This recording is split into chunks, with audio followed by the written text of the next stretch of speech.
Hi friends, welcome to Maha Cook House.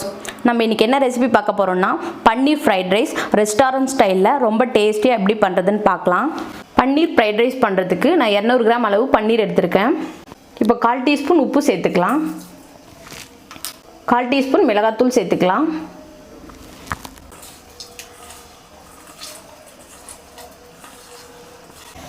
இப்போ இது ஒரு வாரமா இருக்கட்டும்.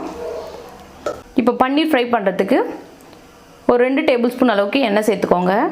எண்ணெய் சூடாயிடுச்சு. இப்போ பன்னீரை ஃப்ரை பண்ணி எடுத்துக்கலாம்.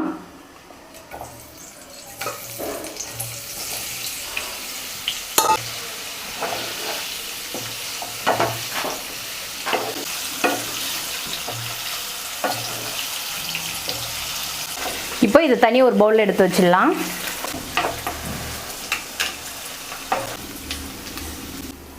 இப்போ ஃப்ரை பண்ண பன்னீர் ஒரு ஓரமா இருக்கட்டும். பாருங்க, நம்ம ஃப்ரை பண்ண பன்னீர் எண்ணெய் இன்னும் கொஞ்சம் மிச்சம் இருக்கு. இப்போ இதில் 2 டேபிள்ஸ்பூன் அளவுக்கு எண்ணெய் சேர்த்துக்கலாம்.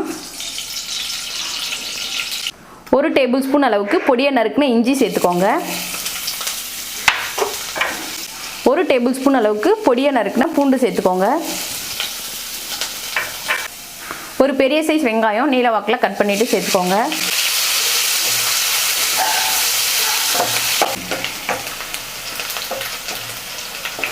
இப்போ ஒரு பச்சை மிளகாய் பொடியை கட் பண்ணது சேர்த்துக்கோங்க. ஒரு கேரட் சேர்த்துக்கோங்க. 4 பீன்ஸ் சேர்த்துக்கோங்க.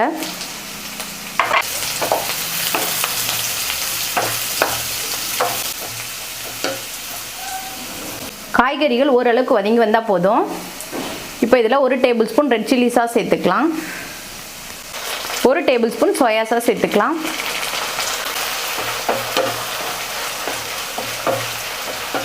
இப்போ ரைஸ் சேர்த்துக்கலாம். நான் 1 கப் அளவு பாஸ்மதி ரைஸை வேக வச்சு எடுத்துருக்கேன். இப்போ ரைஸ் சேர்த்துக்கலாம். அடுப்பு ஹை ஃப்ளேமில் வச்சு விட்டு இப்போ கலந்துக்கலாம்.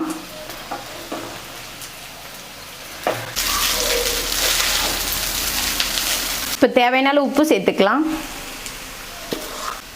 1 டேபிள்ஸ்பூன் பெப்பர் சேர்த்துக்கலாம். ஃப்ரை பண்ணி வச்சிருக்க பன்னீர் சேர்த்துக்கலாம்.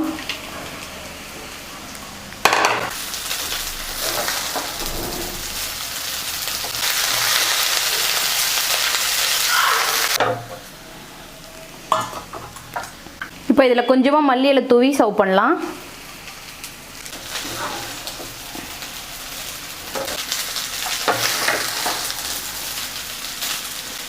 அவ்வளோதாங்க, பன்னீர் ஃப்ரைட் ரைஸ் ரெடி ஆயிடுச்சு. இதே மாதிரி நீங்களும் உங்கள் வீட்டில் ட்ரை பண்ணி பாருங்கள். இந்த வீடியோ உங்களுக்கு பிடிச்சிருந்தா லைக் பண்ணுங்கள், ஷேர் பண்ணுங்கள், சப்ஸ்கிரைப் பண்ணுங்கள்.